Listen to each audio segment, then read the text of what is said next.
Salut à toi et bienvenue. On est le samedi 20 janvier, il est 7h22. La météo est clémente. Quel début d'épisode super pourri. On a l'impression d'être au journal télévisé. Allez, bienvenue à toi. Aujourd'hui, je vais vous parler de la journée d'hier et de la suite jusqu'au départ lundi. Voilà, donc hier, la journée s'est découpée en plusieurs parties. J'ai commencé par enregistrer le podcast quotidien actuellement que je vous propose. Puis ensuite, j'ai enregistré un podcast avec mon ami François, l'Instant Outdoor, dans lequel on parle de la préparation de la traversée, des traversées, du projet et vraiment dans sa globalité. Et j'étais en discussion tout le long de ce podcast avec mon préparateur physique et mental, Stéphane Brognard. Donc si vous voulez en savoir un petit peu plus sur la méthodologie, sur les causes profondes, on parle de pas mal de choses super intéressantes, et ben je vous laisse aller écouter cet épisode qui est sorti ce matin. C'est l'épisode, je crois, 266 si je ne dis pas de bêtises, et vous pouvez le retrouver sur toutes les plateformes d'écoute telles que le podcast Rendre possible l'impossible. Voilà, donc je vous invite à aller l'écouter, le partager, en donner votre avis et n'hésitez pas à me faire des retours à ce sujet-là.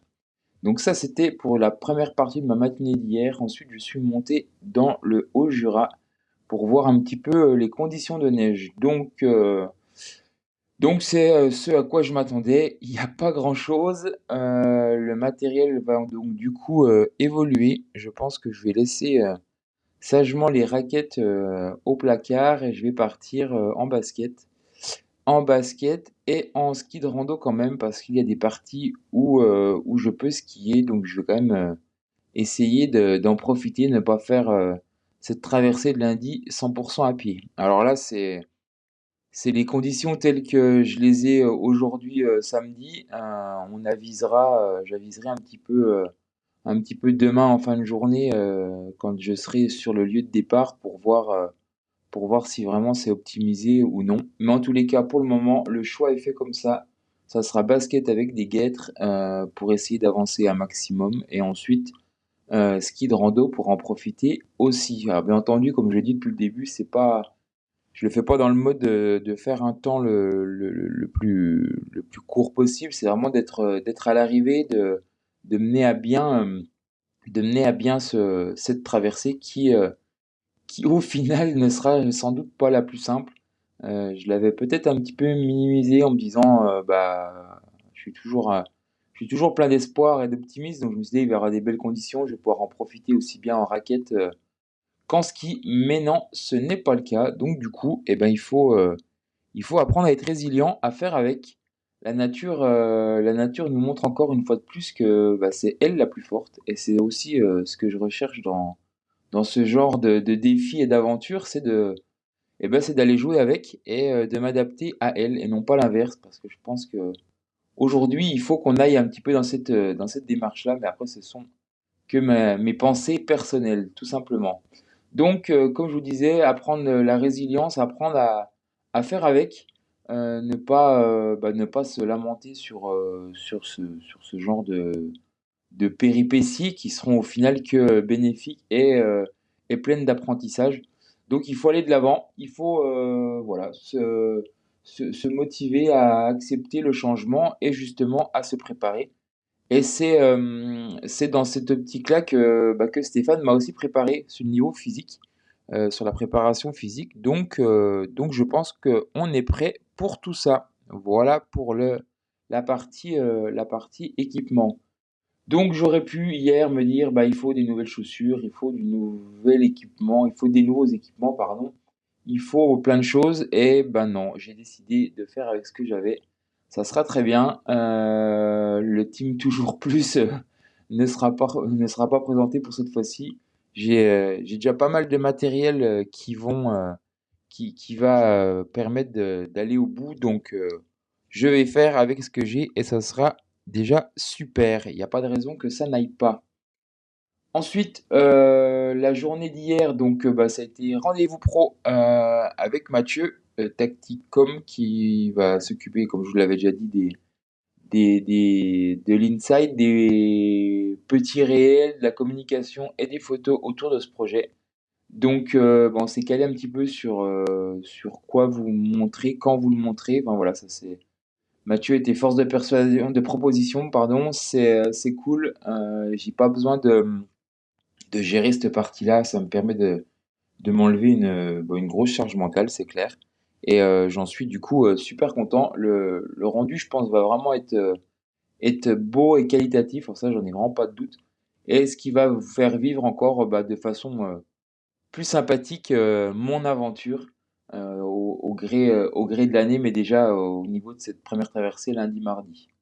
Alors sur le déroulement de cette première traversée de lundi à mardi, j'étais parti sur un temps à peu près, je pense, entre 24 et 30 heures. C'est vraiment des estimations. Aujourd'hui, je suis incapable de dire si c'est plausible ou non. Je verrai bien le long du sentier si, déjà, si je suis en forme. Si le froid annoncé, parce qu'il annonce quand même une nuit assez froide, donc si le froid annoncé durant la nuit ne va pas trop me retarder. Et après, si, voilà, si j'ai pas de trop de contraintes le long de ce chemin, je sais que ça sera pas simple, mais voilà. Donc j'avais estimé entre 24 et 30 heures. 24 et 30 heures, ça fait du 4 km heure. Donc je pense que c'est tenable, sachant que j'aurai quand même un sac bien chargé, donc je vais pas pouvoir courir très longtemps ou autre. Donc ça va vraiment être une alternance course, marche, profiter et skier quand c'est possible de skier. Voilà un petit peu la ligne directrice. Après rendez-vous avec Mathieu, je suis passé au bureau de la GTJ où j'ai vu le directeur Cyril, où on a pu papoter un peu sur le projet et sur tout ça. La GTJ qui me suit, m'accompagne et m'aide de la meilleure des manières qu'ils peuvent pour mener à bien voilà, cette aventure 2024. Ensuite, j'ai continué à préparer du matériel et toujours du matériel. J'ai sorti un peu tout ce que j'avais chez moi pour pouvoir être équipé du mieux possible. Voilà un petit peu le détail de cette journée. J'en ai profité également parce qu'il y avait du soleil. Troisième jour du mois avec soleil. Du coup, c'était quand même plutôt cool. Ça a mis un peu de baume au cœur, sachant que la météo en plus annonce ce week-end. Un beau week-end avec du froid, donc ce qui veut dire qu'il va maintenir la couche de neige existante. Donc, je croise les doigts, je croise tout ce qui est possible et voilà pour pouvoir avoir une belle condition et des belles conditions à partir de lundi. Sinon, dimanche, j'arriverai, donc demain, j'arriverai sur le lieu de départ, m'établir. J'ai un ami qui me prête un appartement pour le départ, donc ça c'est cool, pas besoin de se lever non plus aux aurores pour faire de la route. Et ensuite, optimiser, se reposer, c'est vraiment le but jusqu'à lundi pour arriver le plus frais possible.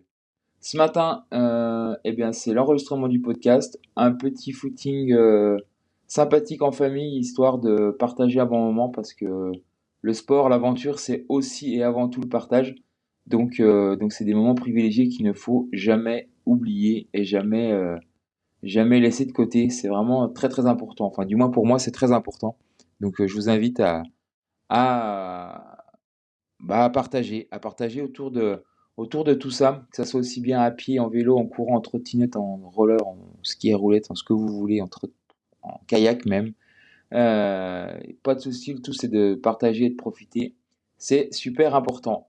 Dans quelques jours, je vous présenterai les autocollants, rendre possible l'impossible, que vous pourrez me demander si vous suivez le projet, si vous envoyez une utilité. Je vous expliquerai un petit peu le concept.